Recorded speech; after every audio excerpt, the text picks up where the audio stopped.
መጽሐፈ ነገሥት ምዕራፍ 18 የይሁዳ ንጉሥ ሕዝቅያስ።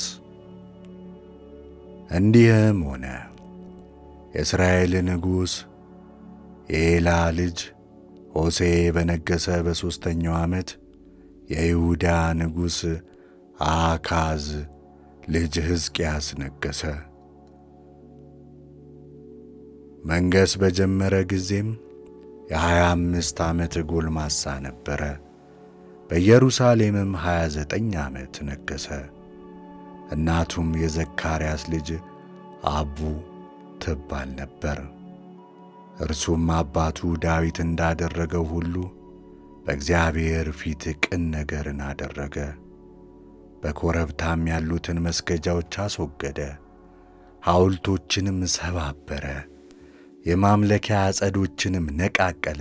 የእስራኤል ልጆች እስከዚህ ዘመን ድረስ ያጥኑለት የነበርና ሙሴ የሠራውን የናሱን እባብ አጠፋ።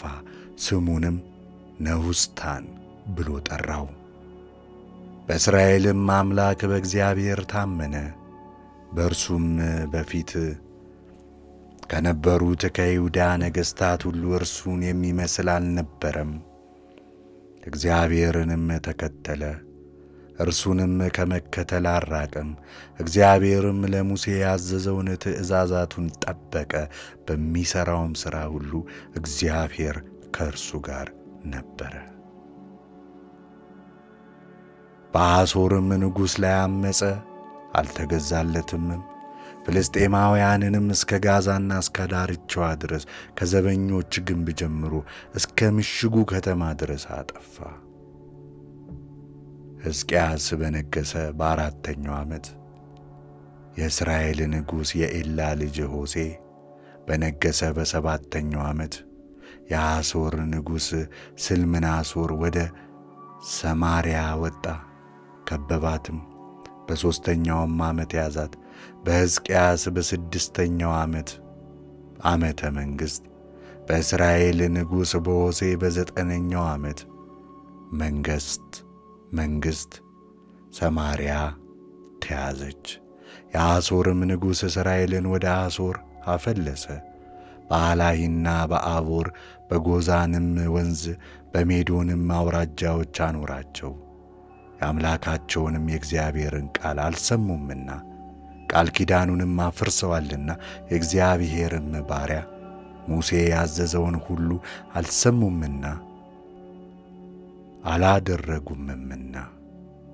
ሕዝቅያስም በነገሠ በ14ኛው ዓመት የአሦር ንጉሥ ሰናክሬም ወደ ይሁዳ ወደ ተመሸጉት ከተሞች ሁሉ ወጣ፣ ወሰዳቸውም።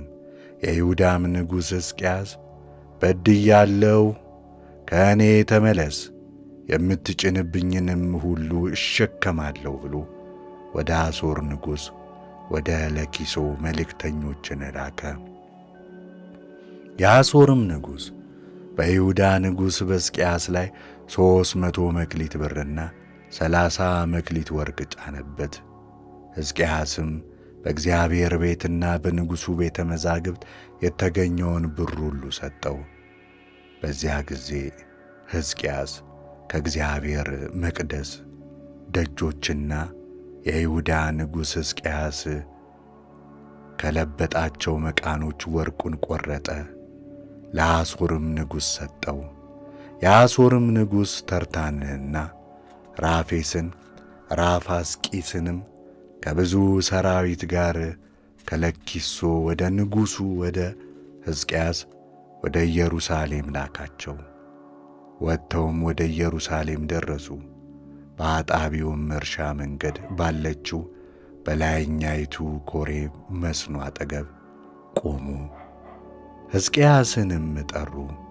የቤቱንም አዛዥ አኬልቅዮ ልጅ ኤልያቄም፣ ጸሐፊውም ሳምናስ፣ ታሪክ ጸሐፊውም የአሳፍ ልጅ ዮአስ ወደ እነርሱ ወጡ። ራፋስቂስም አላቸው፣ ለሕዝቅያስ እንዲህ ብላችሁ ንገሩት፣ ታላቁ ንጉሥ የአሦር ንጉሥ እንዲህ ይላል፣ ይህ የምትተማመንበት መተማመኛ ምንድን ነው?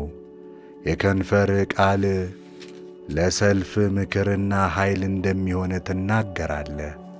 አሁንም በእኔ ላይ ያመፅከው በማን ተማምነህ ነው?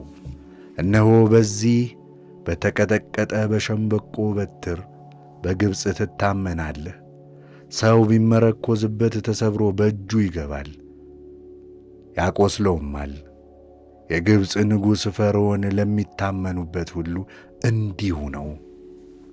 እናንተም በአምላካችሁ በእግዚአብሔር እንታመናለን ብትሉኝ ሕዝቅያስ ይሁዳን ኢየሩሳሌምን በኢየሩሳሌም ባለው በዚህ መሠዊያ ፊት ስገዱ ብሎ የኮረብታ መስገጃዎቹን መሠዊያዎቹን ያስፈረሰ ይህ አይደለምን?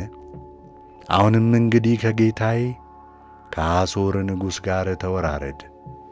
የሚቀመጡባቸውንም ሰዎች ማግኘት ቢቻልም እኔ 2,000 ፈረሶች እሰጥሃለሁ።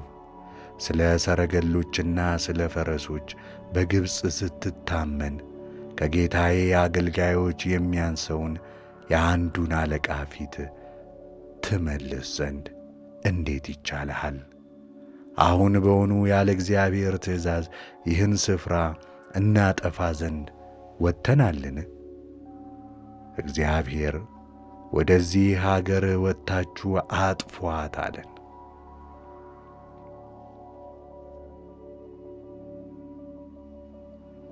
የኬልቅዮም ልጅ ኤልያቄም፣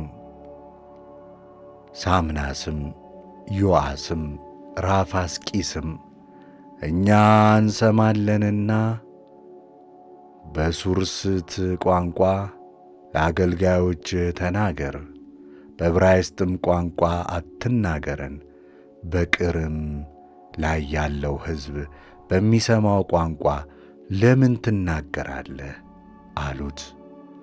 ራፋስቂስ ግን በውኑ ጌታዬ ይህን ቃል እናገር ዘንድ ወደ እናንተና ወደ ጌታችሁ ልኮኛልን?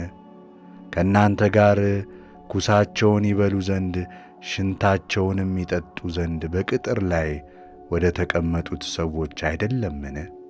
አላቸው። ራፋስቂስም ቆሞ በታላቅ ድምፅ በዕብራይስጥ ቋንቋ እንዲህ ብሎ ጮኸ። የታላቁን የአሦር ንጉሥ ቃል ስሙ። ንጉሥ እንዲህ ይላል፣ ከእጄ ያድናችሁ ዘንድ አይችልምና ሕዝቅያስ አያታላችሁ። ሕዝቅያስም እግዚአብሔር በእርግጥ ያድነናል፣ ይህችንም ከተማ የአሦር ንጉሥ ሊይዛት አይችልም እያለ በእግዚአብሔር እንድትታመኑ አያድርጋችሁ። ሕዝቅያስንም አትስሙ። የአሦር ንጉሥ እንዲህ ይላል፣ ከእኔ ጋር ታረቁ፣ ወደ እኔም ውጡ፣ እያንዳንዳችሁም ከወይናችሁና ከበለሳችሁ ብሉ፣ ከጉድጓዳችሁም ውሃን ጠጡ። ይህም መጥቼ ምድራችሁን ወደምትመስለው ምድር እህልና የወይን ጠጅ እንጀራና ወይን ወይራና ማር ወዳለባት ምድር እስካፈልሳችሁ ድረስ በሕይወት እንድትኖሩ እንዳትሞቱም ነው። ሕዝቅያስ እግዚአብሔር ያድናችኋል ብሎ ያታልላችኋልና አትስሙት። በውኑ የአሕዛብ አማልክት አገሮቻቸውን ከአሦር ንጉሥ እጅ አድነዋልን? የኤማትና የአርፋድ አማልክት ወዴትስ አሉ? የሴፋርዋይም የሄና የኢዋም አማልክት ወዴት አሉ? ሰማርያን ከእጄ አድነዋታልን? እግዚአብሔር ኢየሩሳሌምን ከእጄ ያድናት ዘንድ ከሀገሮቹ አማልክት ሁሉ ሀገሩን ከእጄ ያዳነ ማን ነው? ሕዝቡም ዝም አሉ፣ አንዳችም ቃል አልመለሱለትም። ንጉሡን እንዳይመልሱለት አዝዞ ነበርና የቤቱ አዛዥ የኬልቅዮ ልጅ ኤልያቄም፣ ጸሐፊው ሳምናስ፣ ታሪክ ጸሐፊው የአሳፍ ልጅ ዮአስ ልብሳቸውን ቀድደው ወደ ሕዝቅያስ ገቡ። የራፋስቂስንም ቃል ነገሩት።